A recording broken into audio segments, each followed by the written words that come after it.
Magandang umaga, ngayon po ay araw ng Lunes, August 14, 2023. Update po muli sa lagay ng panahon.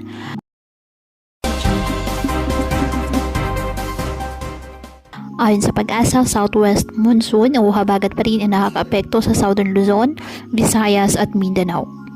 Sa kasalukuyan, wala pong binabantayan o namamataang sama ng panahon, low pressure area o bagyo sa loob po ng ating Philippine Area of Responsibility.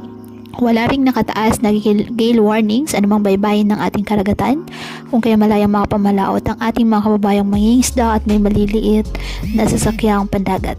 Ngayong araw, ang Bicol Region, Visayas, Zamboanga Peninsula, Northern Mindanao, Caraga, Lanao del Sur, and the northern portion of Palawan, asahan po ang maulap na kalangitan ni may kalat-kalat na pag-ulan at thunderstorms dahil sa habagat.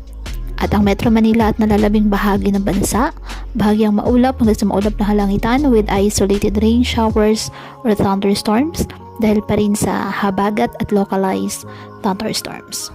Kaya patuloy po na pinag-iingat ang ating mga kababayan sa mga posibleng pagbaha at pagguho ng lupa, lalo na kapag may malalakas na ulan, at ugaliin po na magdala palagi ng payong o kahit anumang pananggas sa ulan kapag lalabas ng ating mga tahanan.